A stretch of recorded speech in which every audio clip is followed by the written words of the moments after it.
Então, eu tenho o prazer de apresentar aqui o nosso último conferencista, o Arthur Ávila, que vai falar sobre a regularização de aplicações conservativas. Obrigado. Bom, estou meio terrível para esses começos de palestra, mas lembrando que o Elon foi meu orientador de mestrado aqui, e, de fato, assim que eu entrei no INPE, a gente começou a... Ele assumiu mais ou menos essa função, ele deu o curso de Introdução à Topologia, e depois eu fiz, na sequência, fiz um curso de análise na reta com o Nicolau, mas depois foram os cursos de análise eu fiz com o Elon, e, de fato, eu aprendi bastante... eu não usava outros livros que não os do Elon na época, que supriam perfeitamente o que eu precisava, e o que não aprendia na aula ou no texto, tinha nos exercícios, que vários truques que eu aprendi nos exercícios eu uso quando eu me faço de analista. E, bom, depois continuei, eventualmente terminei o mestrado com ele, depois eu continuei com o Wellington. E no doutorado, ele deu ainda o curso de Topologia das Variedades, que ainda também servem os truques até hoje. Bom, vou começar a falar do texto do sujeito da palestra. É um paper chamado... vou botar aqui, que ninguém vai ver. Chama-se On the Regularization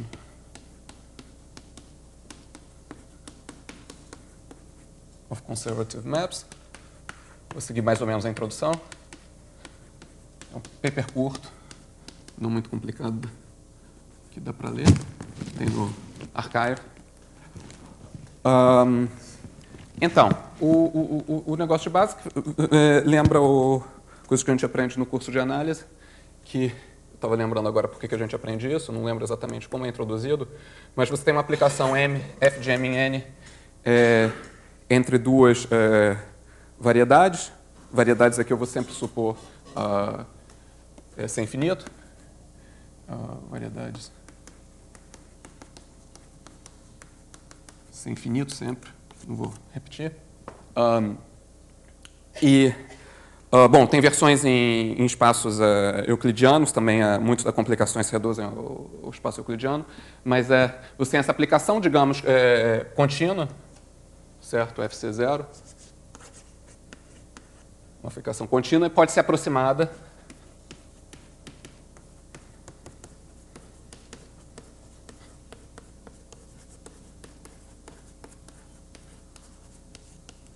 sem infinito.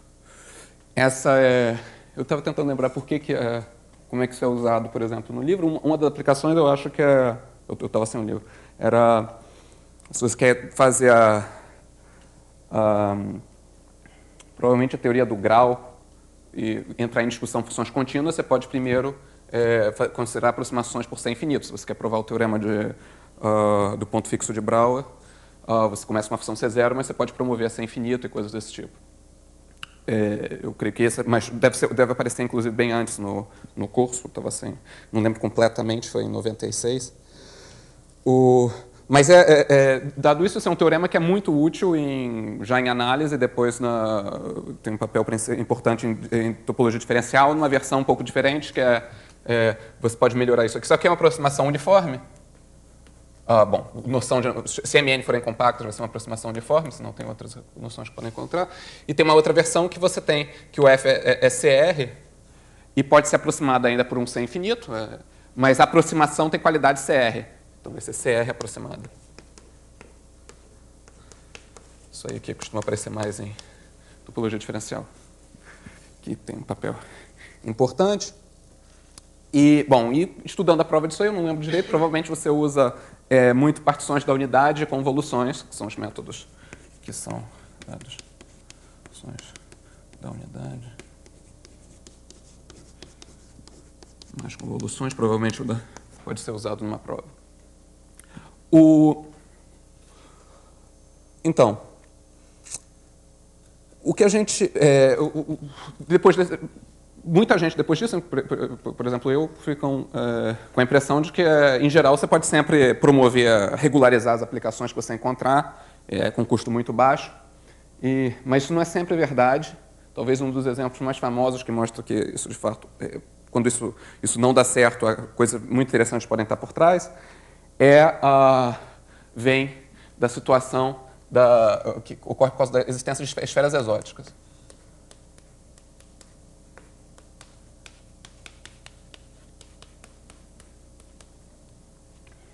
Que você teria uma aplicação, existem duas esferas que são homeomorfas, digamos a S7. Então, você tem M, que vai ser homeomorfo a S7, mas não difiomorfo.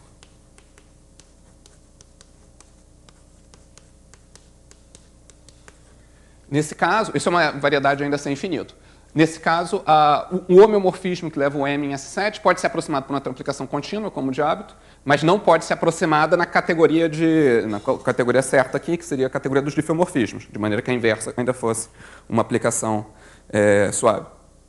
Então, você vê que um teorema de aproximação agora nessa categoria passa a ser falso e depois tem toda uma teoria que pode ser construída. Certo? Então, você tem que aqui a aproximação não vale nessa categoria. Então, não vale aproximação. Então, com isso, a gente pode perceber que, embora em muitos contextos mais familiares seja mais ou menos bem fácil fazer as aproximações, isso não pode ser esperado em todos os casos. O que eu vou considerar aqui, como falou o título, é o caso das aplicações conservativas. Então, considerando aplicações conservativas, que é o contexto é o seguinte. Você tem Mn variedades, né? Sempre sem infinito, até, eu não sei que eu falei o contrário. E você tem formas de volume. Digo, se for não orientável, vai ser alguma coisa que substitua a forma de volume, vai ser uma coisa módulo sinal.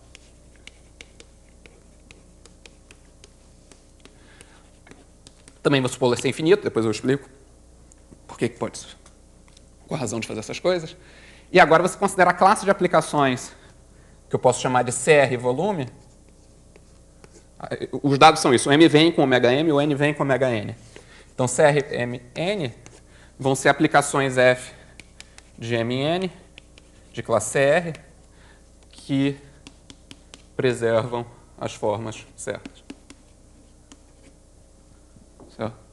Preserva a forma. Isso é preservação local. Se vocês quiserem se restringir ao caso de preservação global, ou seja, restringir ao caso de difiomorfismos, eu fico perfeitamente satisfeito e os problemas já estão lá. E se vocês quiserem restringir ao caso que MN é compacto, nada do que eu vou falar muda. Fica mais simples ou mais complicado. Digo, todas as complicações estão no caso compacto. Bom.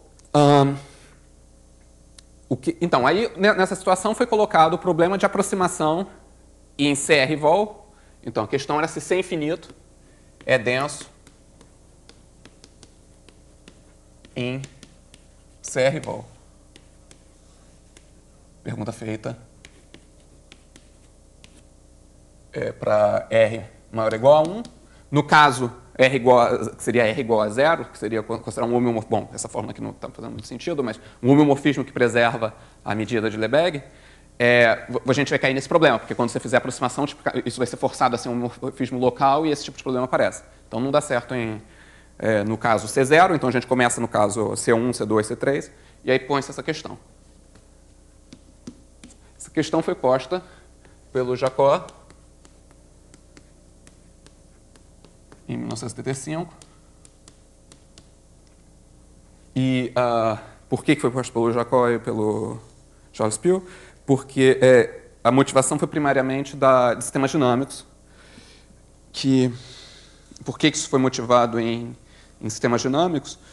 É porque, de um lado, a motivação é que, de um lado, você tem que as melhores propriedades analíticas, como no curso de análise, de topologia para você definir objetos, no caso, mas aqui para as melhores propriedades de distorção e coisas desse tipo, você vai ter que precisar supor, digamos, bom, ser infinito tem as melhores propriedades analíticas. Então, vai ter várias coisas que vão ser verdade para C infinito que não são necessariamente verdade para C1. Melhores propriedades. Isso, acho que eu não venho aqui na palestra, mas na do Google ele deve ter falado sobre diferença entre C2 e C1, que acontece esse tipo de coisa. As melhores propriedades analíticas. Por outro lado, é muito mais fácil, mas muito mais. Isso também teve no negócio do Google, ele chegou a falar do teorema C1 dele. Muito mais fácil. Só falou do espectro de Lagrange? Ah, bom, no Chile você falou do C1, provavelmente. Muito mais fácil fazer perturbações C1.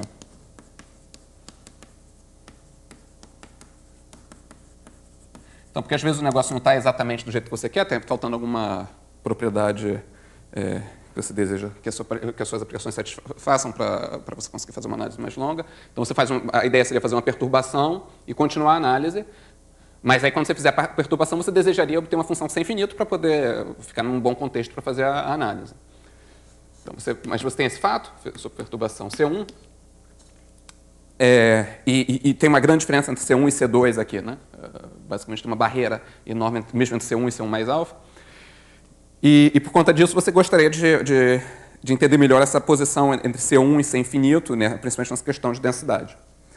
Com o objetivo de fazer, talvez, uma teoria genérica. Isso é particularmente importante para fazer teoria dos sistemas dinâmicos.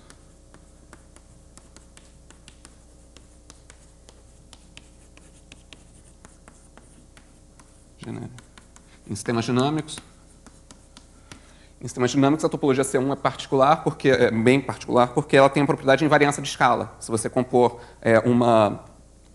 uma transformação linear pela direita e pela esquerda com uma homotetia e a sua inversa, ou seja, você faz uma invariância de escala, não muda a transformação linear. Então, basicamente, as questões que aparecem se você só está olhando até a derivada ficam... bom, você pode tratar com uma invariância de escala que facilita muito fazer as suas construções. A gente vai ver mais coisas de invariância de escala aqui. Então, isso aí foi a motivação, mas você pode imaginar que é um problema natural. Se você começou ali, você vai começar a considerar transformações para no volume, você pode colocar essa questão diretamente. Bom, então, foi feita essa questão e o progresso sobre ela começou com o Zender, em 1977, que resolveu para R maior ou igual a 2. Então, teorema. Verdade. Se R maior ou igual a 2. E ele também cuidou, outro tipo de categoria que ele conseguiu tratar até R igual a 1, que era o caso, no caso de questões similares para coisas simpléticas. Mas para o caso que preserva o volume, o caso R igual a 1, ele não conseguiu fazer pelos métodos que ele introduziu.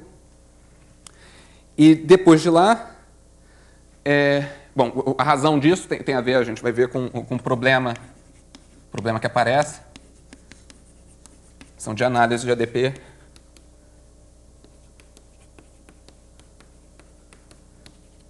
As equações diferenciais parciais que vão aparecer em baixa regularidade.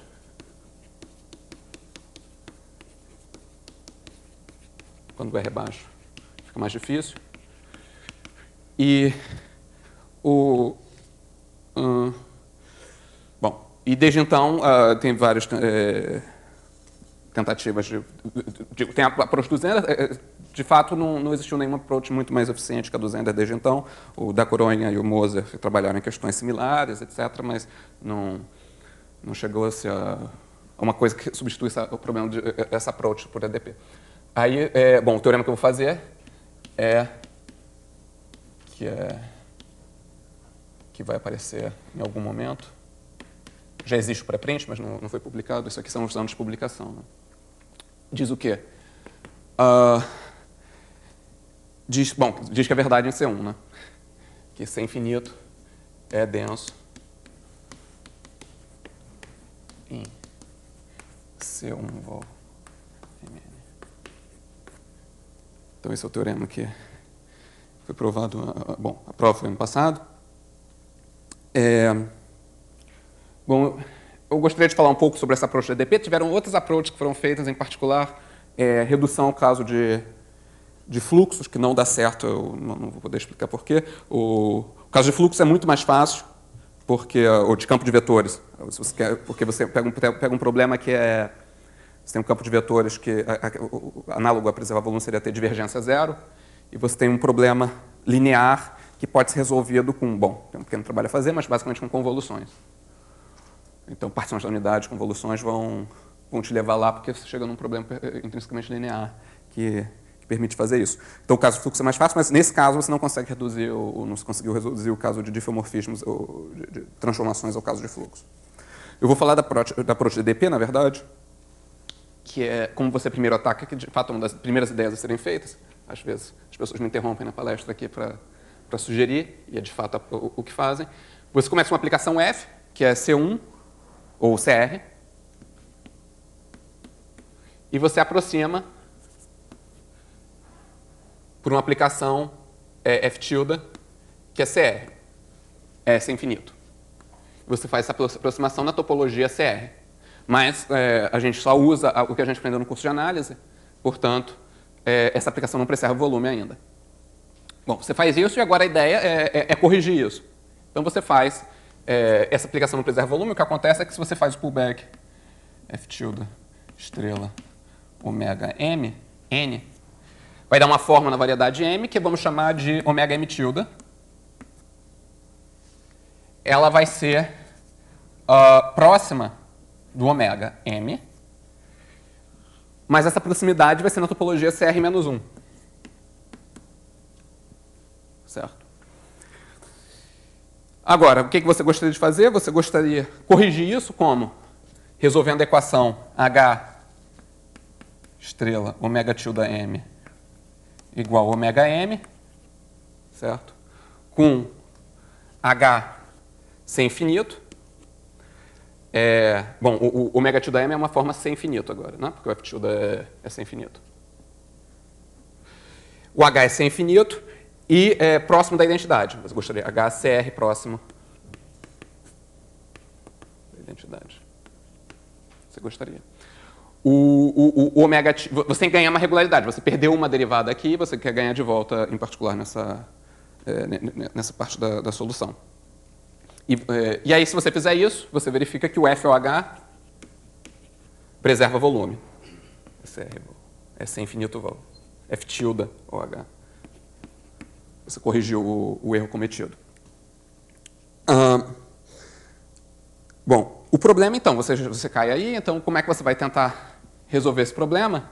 Você basicamente cai na situação, o omega tilde M sobre o omega M tem um certo jacobiano, tem uma função escalar que relaciona omega tilde M e omega M, e você vai quer resolver a equação determinante, o jacobiano, né, determinante da derivada, determinante DH. Imagina que a gente está em Rn, né, para simplificar as coisas, não muda nada da dificuldade do problema, na verdade. Determinante DH é dado, que vai estar CR-1 próximo de 1, da função constante igual a 1. Essa equação, na análise dessa equação, para já cortando algumas coisas, se você olhar a versão linear dessa equação, você cai, vamos botar aqui, bom, desafio aqui, cai numa outra equação que é do tipo divergente de um campo de vetores igual prescrito, sendo CR-1 próximo de zero. Seria a versão. Bom, você ainda vai ter que descobrir como ligar a versão linear à versão não linear, mas cai nesse problema. E você vai aqui e aí você resolve. Você faz o ansatz V igual a grade de uma função. E aí essa equação fica laplaciano G igual a psi, que é super conhecida. E toda a teoria, bom, está pronta, então não vale muito a pena tentar melhorar o nosso conhecimento dessa equação, no meu caso. Mas, bom, super conhecer essa equação, e você, analisando com o que você sabe dela, você vê que tudo dá certo. Na sua análise, tudo funciona se R maior ou igual a 2. Mas você não consegue, dessa maneira, chegar ao caso R igual a 1.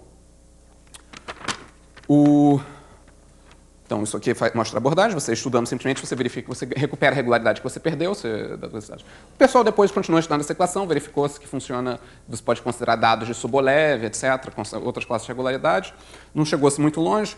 O problema é que descobriu-se também que a equação, essa equação básica aí, determinante dH igual a φ C0 de 1, C0, nem sempre tem solução. Nem perto, nem longe. Bom, se o φ não for assumido sem infinito, mas que dá basicamente a mesma coisa, se não for assumido mais regular, mas se o φ for C0, vamos botar aqui, φ C0, e pode ser próximo ou longe de 1, nem sempre tem solução.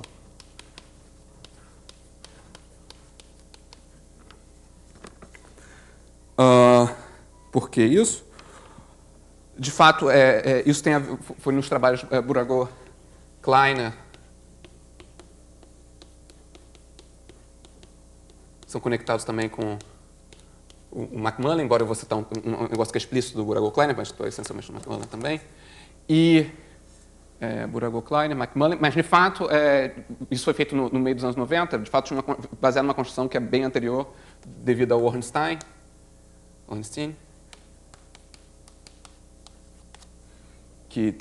cuja construção de base está usado nisso. Por que essas pessoas se interessaram por essa equação? Na verdade, é ligado a um outro problema interessante, que é uma questão do Gromov.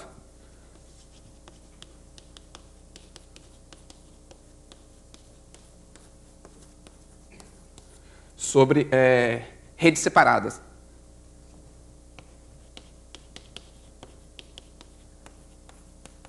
Então, o contexto é o seguinte. A gente tem um RD, certo? E lá você tem uma rede. O que é uma rede? Então, você tem um conjunto X contido em RD, tal que que é uma rede que é bem denso. Então, para todo X pertencente a RD, BX R, a bola de raio R, existe R, né? Rzão. Então, que BR de X intersecta o X. Então, é um conjunto razoavelmente denso e separado porque para toda bola distância XY pertencente a X e X frente a Y, existe R maior que zero. Então, a distância de X a Y é maior do que o Rzinho. Então, essa é uma rede separada. Então, tem uma coisa desse tipo. E a questão que ele colocou foi, será que você está numa rede separada? Um exemplo de rede separada é, por exemplo, o ZD. Os látices. A questão era se toda rede separada pode ser levada no ZD, ou num látice. Então, a questão se era, você podia uniformizar uma rede separada?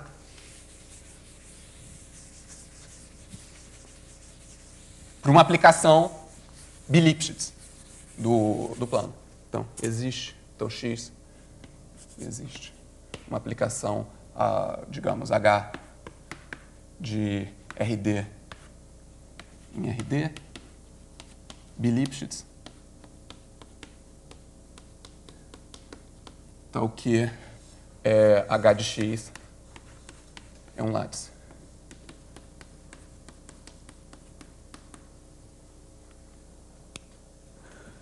E, de fato, não. Bom, isso é verdade para D igual a 1, que é bem fácil, mas é falso para D igual a 2 já.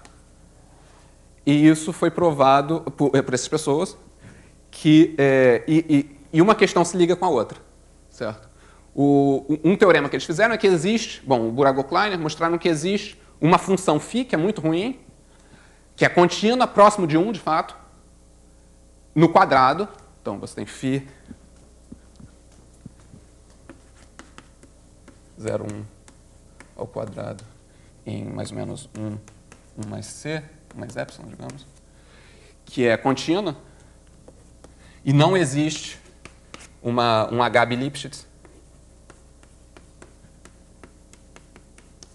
com determinante dH. Bom, o significado óbvio disso, né, é igual a φ. Não existe essa aplicação do quadrado, né?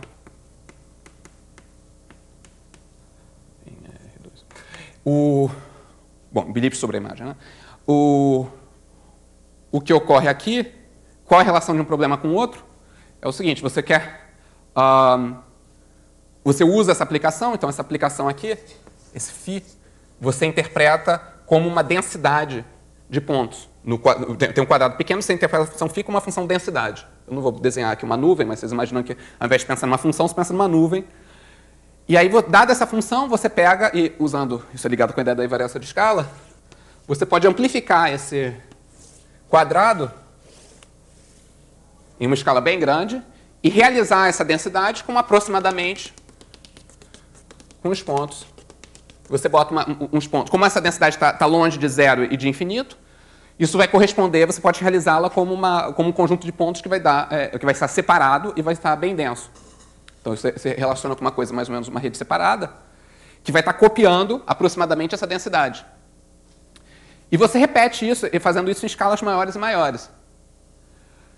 E o que acontece é se você, no final, vai obter uma rede separada no plano, e se fosse possível fazer uma transformação biliptis que uniformizasse, que levasse na densidade padrão 1, você poderia copiar essa aplicação biliptis para cá e realizá-la como a solução dessa equação.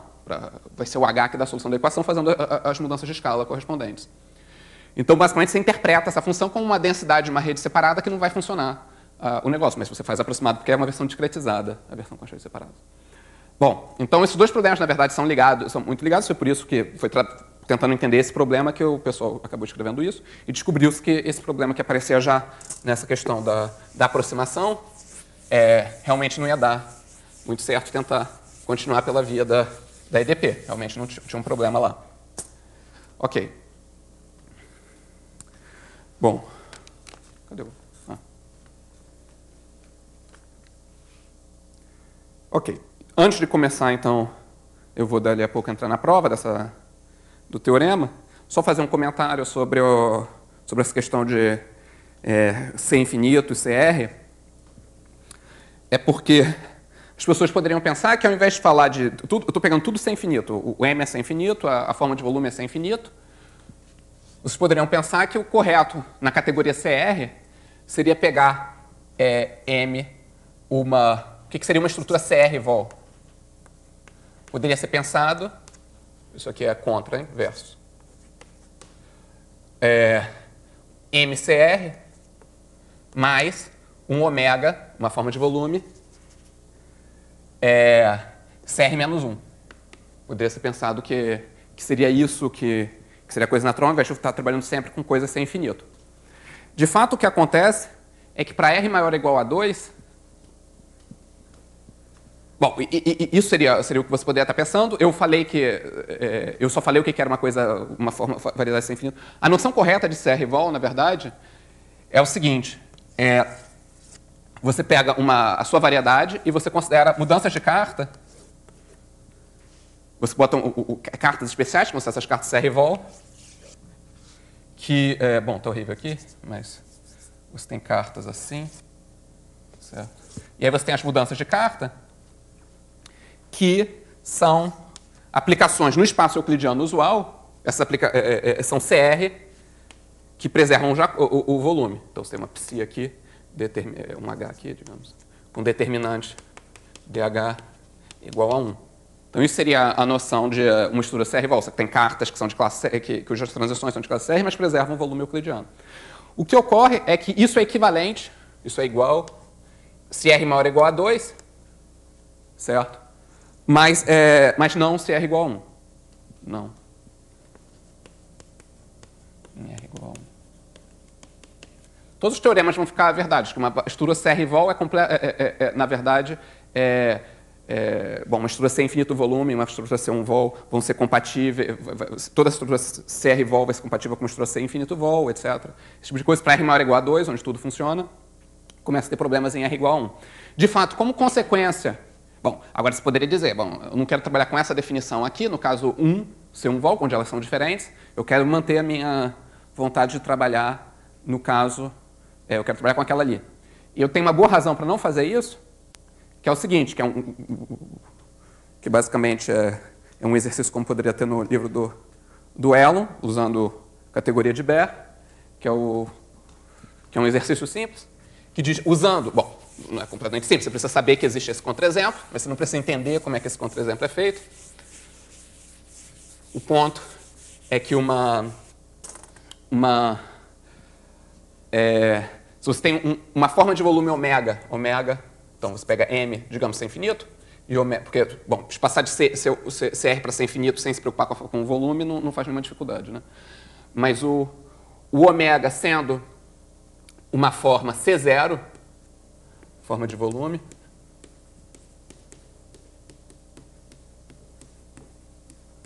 genérica, não existe, não tem simetrias. No sentido que você gostaria de entender o grupo diff1 da sua variedade, o grupo que preserva essa forma ômega, certo? E ele é a identidade. Ou seja, se você pegar uma forma genérica, você não consegue achar nenhuma simetria. Em particular, se você estiver fazendo sistemas dinâmicos, não vai ficar nada interessante estudar a identidade como seu único sistema dinâmico conservativo. Então, isso mostra como é que essas relações, como as coisas ficam mais delicadas aqui e que agora, colocando a abordagem certa, que é essa daqui os teoremas que são provados no paper, não é exatamente o que eu falei, mas todas as versões que tem lá, indicam que, de fato, tudo que você espera para essa categoria CR vol funciona. Ou seja, uma estrutura C1 vol vai ser compatível com uma estrutura C infinito vol, todas equivalentes, etc. E coisas desse tipo. Então, tem as mesmas coisas que você faz em CR usual em topologia diferencial, você consegue adicionar esse vol. Se você trabalhar aqui, se você trabalhasse aqui, você estaria em problemas. Ok, então eu vou para a prova do teorema.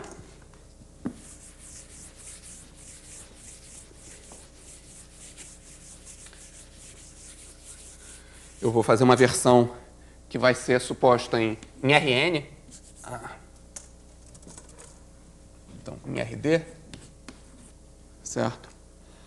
E eu vou fazer com um F.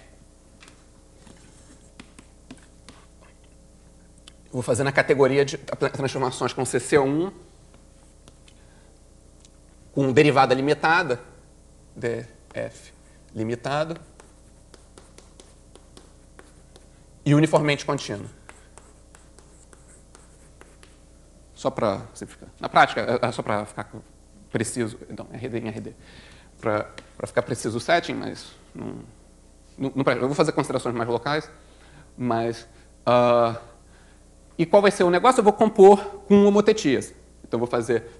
aqui eu tenho uma transformação usual, que levava aqui, e aí eu componho com homotetias para que eu amplifique o que está acontecendo. Certo? Então, eu vou obter uma transformação amplificada com uma homotetia. E o que vai acontecer é que isso não vai mudar a norma do DF, mas vai fazer o DF ficar muito mais contínuo, que ele vai ficar agora variando lentamente. Porque agora, nessa escala aqui, a derivada aqui e aqui é exatamente a mesma derivada que tem nesses dois pontos, mas esses dois pontos estão muito mais próximos. Como é uniformemente contínua, você vai ver que, de fato, aqui vai estar próximo mesmo na escala maior. Então, você obtém uma aplicação que vai estar mais próxima, digo, em escalas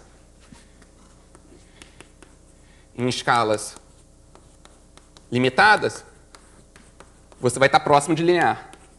Próximo de linear. Certo?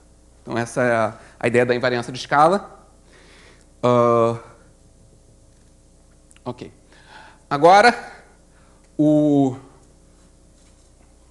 Elon introduziu, quando introduzia no curso partições da unidade, era introduzida para um certo problema, talvez para... Bom, certamente é usado para provar o teorema de Stokes. Ele falava que é muito melhor quebrar a função do que quebrar o seu espaço, que era o ponto, que era esse ponto de usar as partições da unidade quando você fosse fazer isso. Eu vou mais ou menos esquecer parcialmente o que foi dito e vou tentar quebrar o espaço em pedaços e vou ter problemas com isso. Então, o meu espaço era o Rn, eu vou quebrar ele em cubos.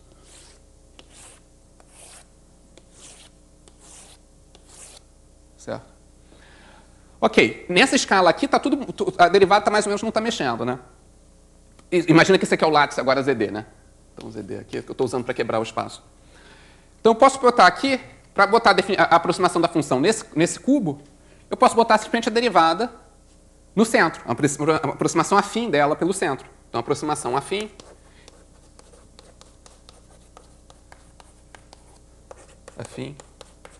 em cada cubo.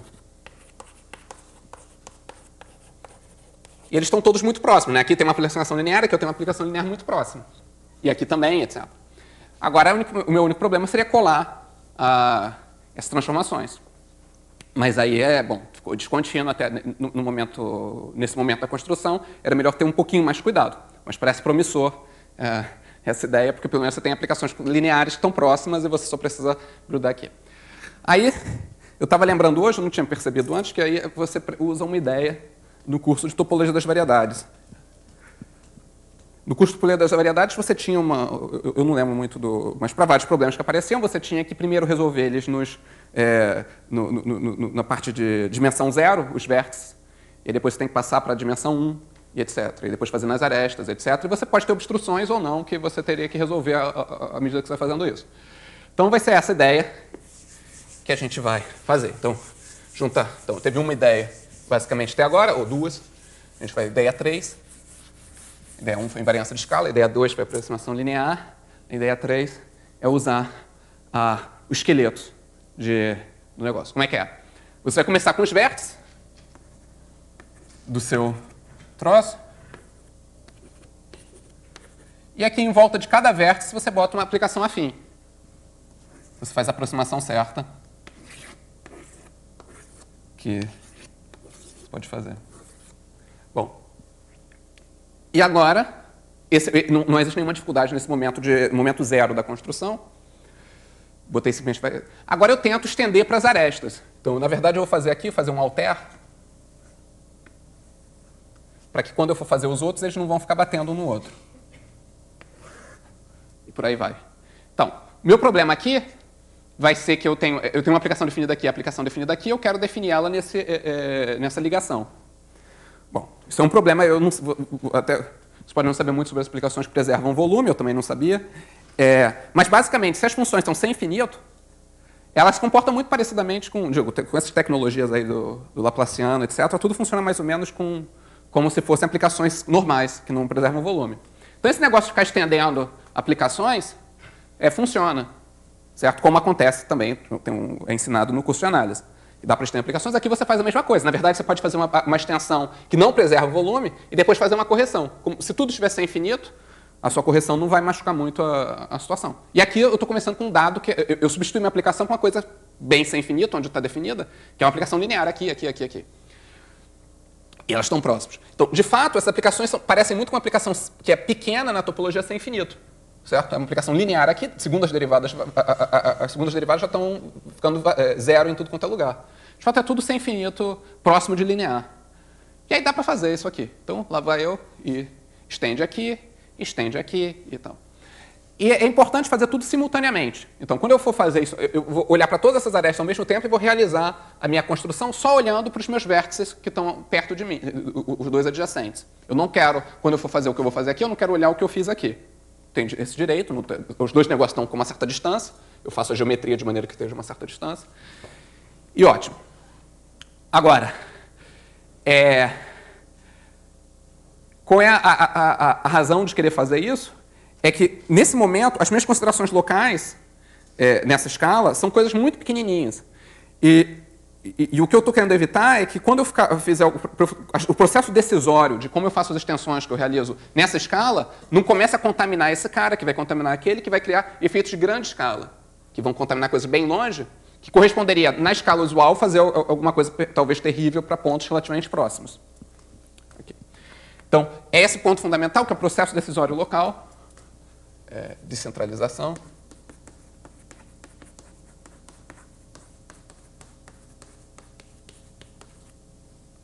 Você botou todas as decisões no ambiente local. Você, então, consegue realmente fazer isso. Então, eu estou afirmando que você consegue. Então, você vai estender tuc, tuc. E aí, o que poderia acontecer, eu faria a próxima dimensão. Aqui vai ficar muito difícil, mas vocês imaginam que tem umas bolas aqui ligadas por esses troços, assim, parecem uns halteres. E aí, depois, eu coloco uma espécie de plano, ou quadrado, mais ou menos, no meio, que vai ficar preenchendo esse negócio aqui. Certo? No plano que está passando por esses vértices. Eu criei uma pequena vizinhança do quadrado ligando esses vértices, que vai ficar menor ainda do que esse halter, com uma vizinhança pequenininha. Tem que fazer isso aí para ter espaço entre os diferentes negócios. E aí eu estendo a função para dentro desse quadrado. Eu estou imaginando que estou em dimensão 3 aqui, quando eu estou descrevendo. Se eu estivesse em dimensão 2, nessa altura eu bastaria estender para o interior desse quadrado. Mas em dimensão 3 eu estenderia para isso, então eu estenderia para as faces de dimensão 2, depois para as faces de dimensão 3, e por aí vai. E tudo daria bem. Aí pronto, parece que está dando tudo certo. Você não vai ter que problema de hologrametria quando você faz essa extensão? Porque você tem que levar esse volume. Tá, bom, pode ser que, eu não sei se, eu vou falar que você tem que detectar as obstruções, que era isso, pronto. Parecia que estava dando certo, essa ideia não termina a construção. Existem as obstruções, que era parte do processo das soluções de problemas em topologia de variedades. Qual é a obstrução? Na verdade, não tem obstrução nenhuma, até o último momento. Digamos, em dimensão 2, para eu fazer essa extensão daqui para cá, não tem nenhuma dificuldade. Eu estendo de maneira que não preserva o volume, depois dou uma mexidinha para preservar o volume, e não tem nenhuma dificuldade que aparece, de fato. Mas nesse último momento vai ter. Eu tenho uma aplicação que está definida daqui.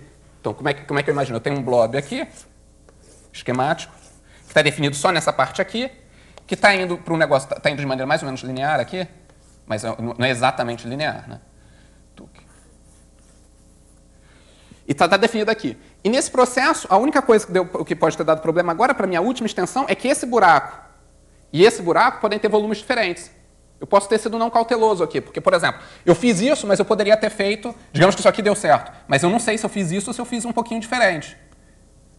A minha construção, como não olhava para o que estava acontecendo nos outros lugares, eu poderia ter feito isso, que seria pior do que o que eu tinha desenhado, porque o volume do buraco, que não está nada definido no buraco ainda, mas o volume do buraco ficou menor do que o volume do buraco original. Então não vai ter como estender uma transformação que preserva o volume que leva esse buraco nesse buraco. E é esse o único momento onde essa construção dá problema. Então, qual é a ideia que você vai tentar consertar isso? É tentar acertar o volume dos buracos. Então, o que eu gostaria de fazer, por exemplo? Eu tinha definido a transformação, e aí eu poderia fazer esses truques de ficar empurrando aqui. Fazendo uma coisa desse tipo, eu estou meio longe de todo o resto do esqueleto, mas eu estou conseguindo diminuir o volume desse buraco e aumentar o volume do buraco adjacente. Então, essa seria uma abordagem que dessa vez não vai dar certo, mas eu vou falar assim mesmo. Eu tenho um monte de buraco, eu tenho talvez ali, eu tenho um monte de coisas aqui que agora estão associados aos volumes do buraco, ao déficit do volume entre o buraco da imagem e o buraco no domínio. E tem uns déficits aqui que estão acontecendo. Então, tem uma função aqui que dá os déficits, e alguns o déficit é positivo e outros negativo, né? Bom, também tem superávit. E aí, o que eu tenho que fazer é empurrar volume de um buraco para outro. Certo? Igual eu fiz naquele desenho. Então, você tem que empurrar massa. Como é falado no paper, mas que significa exatamente transferir o volume de um buraco para o outro através desse tipo de procedimento, que é fazer isso. Você empurra e modifica o volume do buraco. E aí você gostaria de fazer isso, mas aí você está... Bom, aqui eu posso empurrar o meu problema para cá, que daqui eu vou empurrar o meu problema para cá, que blá, blá, blá, blá, blá. E o problema é que se eu fizer isso, eu vou ter que criar efeitos de longa escala. Isso, porque eu vou empurrando o problema e o problema vai se propagando e de repente, a soma de todos os problemas vai parar muito longe. De fato, isso aí te dá uma equação de diferenças, né? Você tem uma função aqui próxima de zero e você está procurando uma coisa, uns vetorezinhos que empurram coisas de um lado para o outro. É uma versão discretizada, mais ou menos, da equação original que a gente tinha de divergência, que a gente não sabia resolver direito nessa regularidade. Então, se começando a tentar resolver dessa maneira, a gente provavelmente vai cair em problemas que a gente não quer cair. Então, a solução para o problema não é muito complicada, de fato, que é, de novo, se lembrar das decisões, de trabalhar com os esqueletos desde o início, que tem as decisões locais. Quem vai te ajudar nesse problema é a aplicação F original. Então, lembrar... Porque eu tinha esquecido o F assim que eu fiz a primeira aproximação linear, mas agora eu vou lembrar dele de novo. Lembrar do F. que o F vai servir? Vai ser informação de fundo, né? Pelo menos em inglês era background information. Vai dar informação de fundo que vai me permitir equilibrar a minha situação. Como é que eu vou fazer isso? Imagina aqui, na minha primeira escala eu tinha o meu vértice, que está aqui, e eu considerei uma bola. Vamos lembrar de toda a estrutura que vai ser formada, que vai envolver esses cubos aqui. E você vê que essa bola ela é dividida em 4 pedaços. E o F original, ele fazia... eu fiz uma aproximação linear no meu primeiro momento, que deu aqui. O meu F original, isso aqui é o F, isso aqui é o DF, basicamente. E o meu F original era uma coisa bem próxima de linear. Talvez, não ficou tanto. E o que eu vou fazer é, basicamente, eu vou botar um em cima do outro. E vou puxar de volta. O que eu fiz com F eu desfaço com DF. Fica melhor olhar nas coordenadas, senão eu vou me enrolar, que é assim que é feito no paper. Então, quando você faz isso, você vê o que a sua modificação altera a sua bola. Faz uma coisa aqui. E tanto a bola quanto a sua imagem, que foi pelo F e pelo DF, o F preserva o volume, o DF tem determinante 1, uma aplicação afim. Essas duas bolas, a bola origem e a bola imagem, têm o mesmo volume.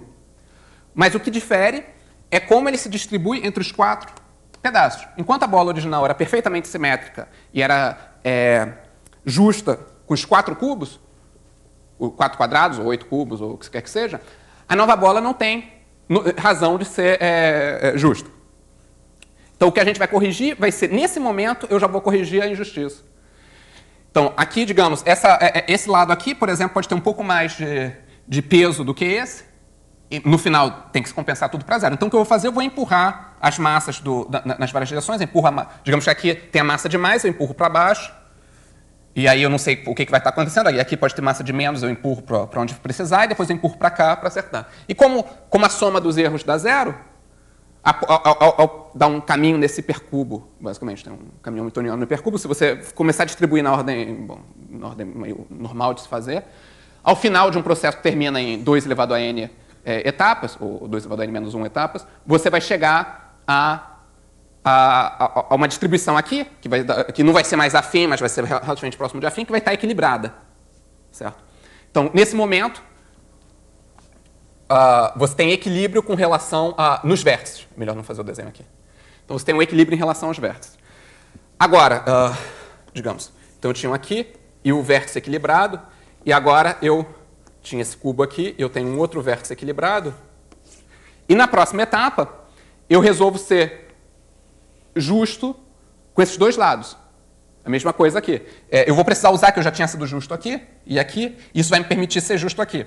Que, digamos, eu vou ter 2 pedaços, a mesma coisa vai estar acontecendo. Quando eu compor o F com DF, menos 1, eu vou ter uma coisa aqui que vai acontecer.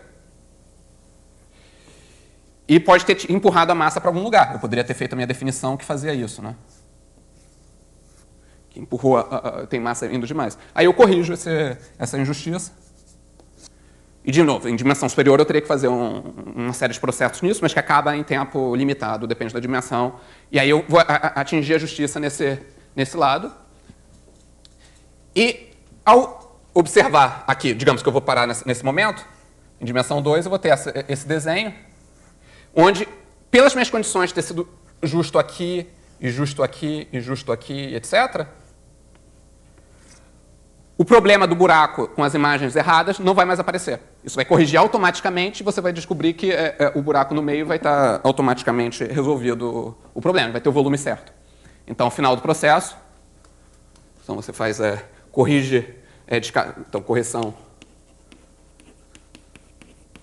em cada etapa.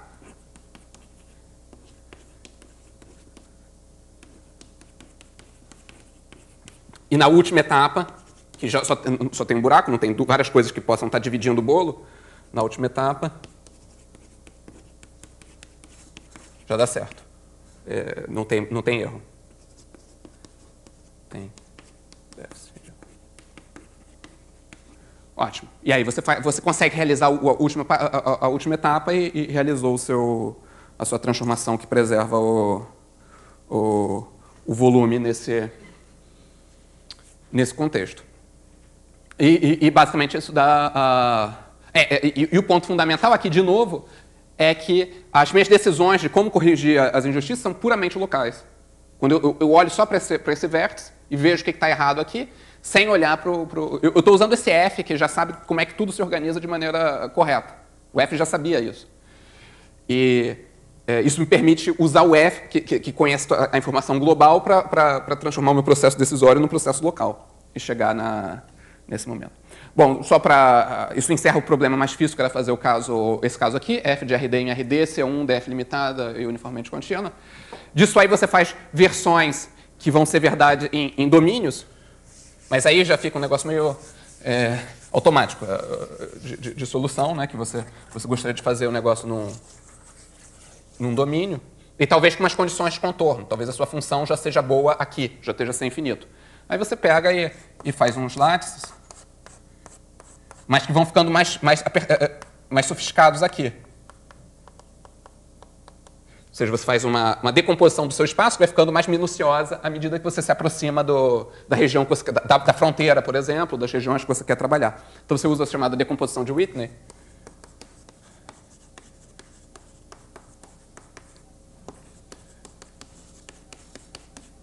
Para lidar com domínios que tem uma certa fronteira, com informação de fronteira que você queira preservar. E aí você faz mas isso é mais ou menos o standard. Ao invés de ter uma coisa que é exatamente espaço, um látice ZD, você tem uma coisa que se modifica lentamente à medida que... Mas localmente a complexidade é limitada. Então isso permite trabalhar com domínios, mas isso é bem standard. Toda a dificuldade já foi resolvida nesse problema. E aí o último passo seria passar para variedades, onde agora... Isso vai te permitir obter versões apropriadas do teorema, que vai permitir fazer finalmente a versão em variedades usando triangulações. Ou seja, o que você vai fazer? Basicamente, você tem uma transformação. Você tem a sua variedade, você triangula. E aí, esse teorema aqui vai te permitir fazer regularizações locais. Você regulariza a função só num lugar, mas mantém uma função que está definida fora desse local. Então, o que você vai fazer? Simplesmente você regulariza a função aqui, depois você regulariza em todos os vértices, e a função fora de uma vizinhança aqui vai continuar sendo a função antiga. Aí depois se regulariza nas arestas, e aí, continuando sendo a função, está sempre definida e finalmente se regulariza na parte final. Então, uma vez que você tem uma versão que permita fazer regularizações locais, que tem que ser construída usando essa tecnologia de Whitney, você recupera você tem uma versão que se adapta bem a fazer esquemas de triangulação montando o esqueleto. Essa parte aqui do esqueleto é bem mais complicada do que aquela, porque aqui você já consegue fazer a coisa completamente local. E não tem esse problema de long range, porque a sua aplicação aqui não modifica nada fora. Ok. Bom, é essa a prova do teorema.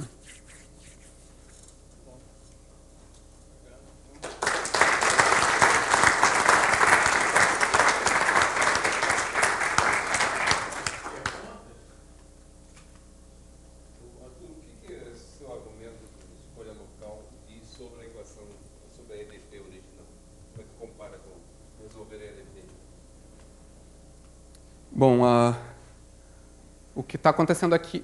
Bom, não pensei muito nisso, mas o que está acontecendo aqui é que eu tenho uma perturbação... Eu estou construindo uma solução, basicamente, uma condição que vai ser só C0. Nas escalas originais vai ser meio ruim na topologia C0, mas que vai estar sendo construída para ser resolvível, né, desde o início. Então, eu estou construindo todas as coisas. Se você fosse interpretar dessa maneira, você está fazendo um negócio de maneira que você não cai nunca nos problemas que aparecem, que vão se propagar em longa escala.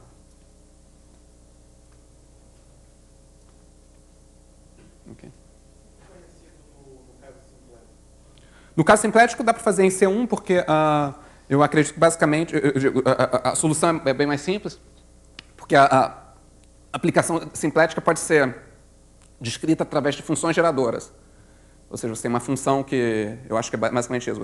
A sua função, que tem várias variáveis, ela vai estar descrita localmente através de uma função simplesmente de uma função que não tem equações sobre ela. Certo? E aí, dada essa função, existe a transformação simplética correspondente. Então, você simplesmente perturba essa aplicação, ela vai automaticamente perturbar o seu negócio. Então, como existe essa ligação com um negócio que não tem equação nenhuma por trás. Aqui você não tem isso, que você cai rapidamente nessa equação jacobiana, não tem nenhuma maneira de retirá-la. Tá? Então você resolve por esse objeto que fica por cima das aplicações simpléticas.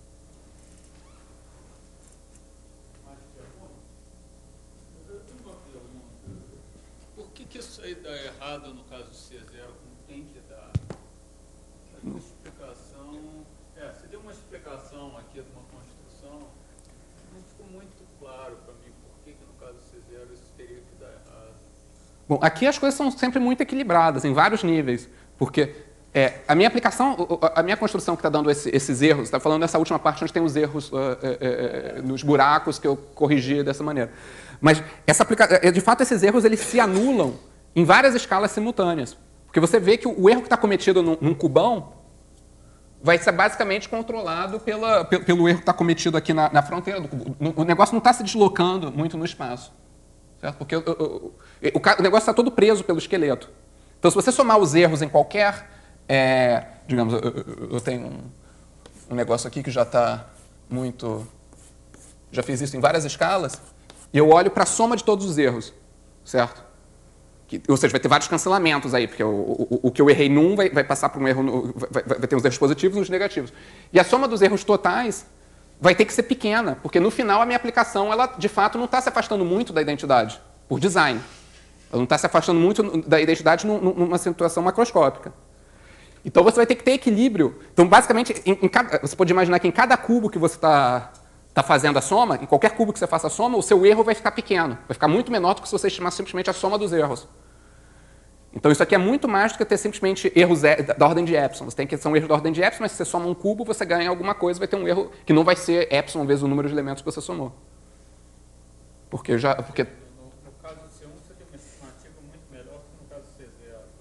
Não. O que você tem no caso do C1 é suficiente, no caso do C0 dá tudo errado. Não, isso é diretamente com a EDP. Eu estava explicando por que isso não acontece aqui. Por que a equação que você cai aqui, que você está tendo que resolver, no final não... Você pode imaginar que você vai poder resolver, que ela não vai te causar problema. É isso que eu te falei. Que você tem uma... Essas equações que são os dados da transformação, que é o meu psi, digamos. Eu queria resolver divergente. Eu acho que o Nicolau está perguntando uma coisa diferente. Por que esse argumento não prova que C infinito é denso em C0? Ah, era isso? Essa é a pergunta. A gente sabe que não é. Bom, eu peguei a aproximação linear no momento zero da construção. O que eu vou aproximar no momento zero da construção?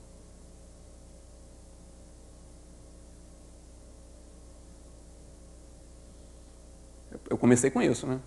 Esse comecinho parece tão pequeno. Bom, a gente sabe que... isso aí é... Não, eu pensei que você estava falando porque que era... Não, mas no C0, obviamente, é falso o teorema e de fato, acredito que o momento zero da construção, que é fazer a aproximação em cada bloco lá do negócio, já não dá certo, né? Você vai ter um troço aqui assim, aqui, vai ter outro negócio que é um...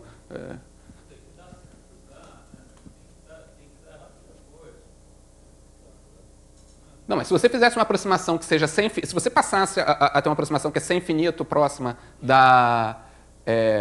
uma aproximação só nos vértices, que fosse sem infinito próxima da identidade, de uma aplicação linear, nessa escala macroscópica, aí o procedimento continuaria. Você já não consegue obter essa aproximação original, né?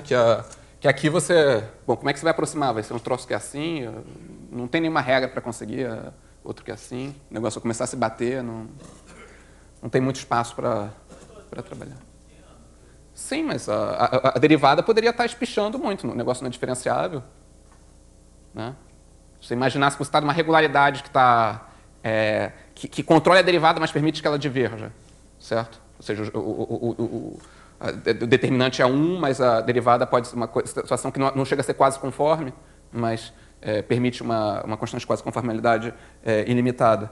Então, a aproximação pela derivada vai te dar coisas que vão espichar. Não adianta você pegar uma bolinha muito pequena, que ela vai espichar e vai ficar bem grande. No momento zero, porque a derivada, de fato, é uma aplicação afim com excentricidade alta. Imaginando que você está trabalhando nesse contexto, digamos, intermediário, onde você permite que a quase conformalidade vá para infinito.